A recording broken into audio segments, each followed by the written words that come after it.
Mesdames les ministres, merci d'avoir accepté de répondre aussi rapidement à la demande d'audition que j'avais formulée suite à l'avis du comité d'alerte de la semaine dernière, puisqu'effectivement, mercredi dernier, dans son deuxième avis de 2025 sur le respect de l'objectif national des dépenses d'assurance maladie, le fameux ONDAM, que nous connaissons bien ici, le comité d'alerte a constaté qu'il existe un risque sérieux que les dépenses d'assurance maladie dépassent de plus de 0,5 points, soit 1,3 milliard d'euros, l'ONDAM fixé dans la loi de finances pour 2025 initiale.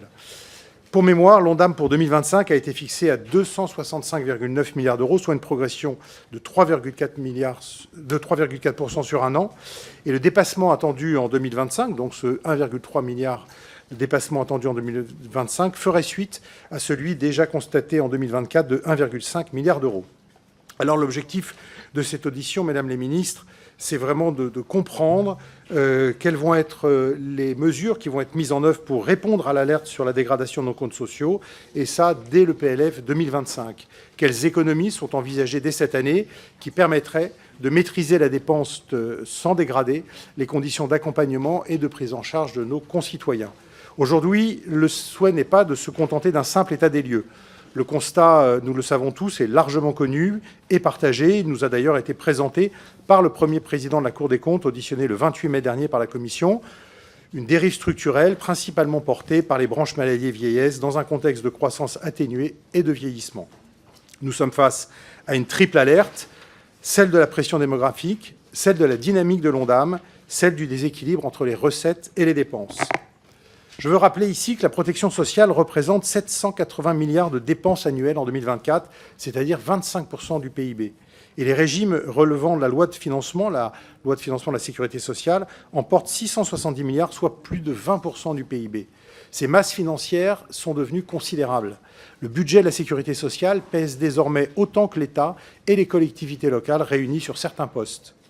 Face à cette situation extrêmement préoccupante, j'ai souhaité que, mesdames les ministres, vous puissiez venir vous exprimer ce matin sur la réponse du gouvernement pour enrayer cette détérioration.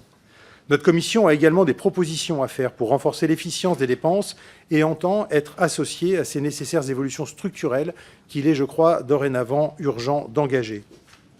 Nous avons des propositions et il serait bien et utile que vous puissiez, mesdames les ministres, vous en inspirer au moment où vous allez bâtir le PLFSS pour 2026. Il y a d'abord des propositions qui proviennent des travaux de contrôle et d'évaluation menés à bien durant l'année écoulée. Je veux citer plusieurs contributions utiles et pertinentes.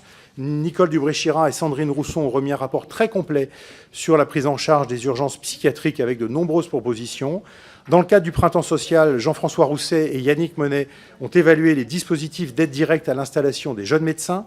La MEX, à l'initiative de Cyril Isaac-Sibyl, s'est penchée sur les mécanismes de fixation du prix des médicaments et leurs enjeux et a confié à Jérôme Guedj, à Thibault Bazin et à Joël Mélin un rapport sur l'articulation entre l'assurance maladie obligatoire et l'assurance maladie complémentaire. Mesdames les ministres, je vous encourage vraiment à prendre en compte nos propositions. Elles sont porteuses d'économie, de justice sociale ou d'efficience renforcée du système de notre protection sociale.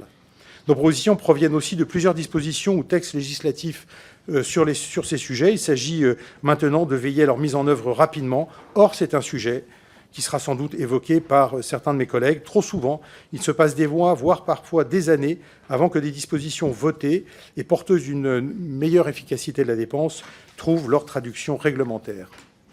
Allons vite, par exemple, sur la mise en œuvre de la proposition de loi sur les infirmiers, née d'une initiative de Nicole Dubré-Chirat et qui marque un tournant majeur dans l'évolution de la profession.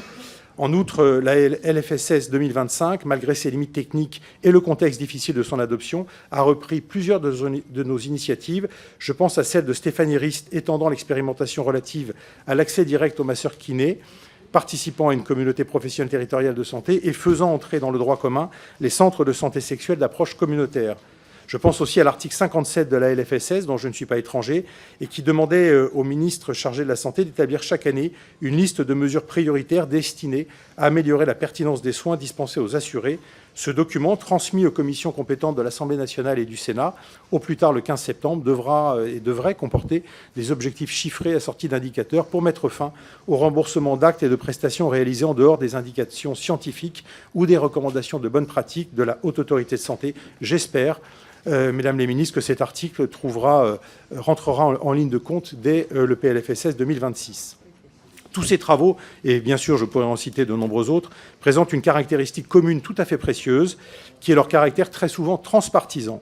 Preuve que nous pouvons trouver ensemble des solutions et que la Commission des affaires sociales continuera à prendre toute sa part dans les réformes de l'assurance maladie, de la santé et plus largement de l'évolution de notre système de protection sociale.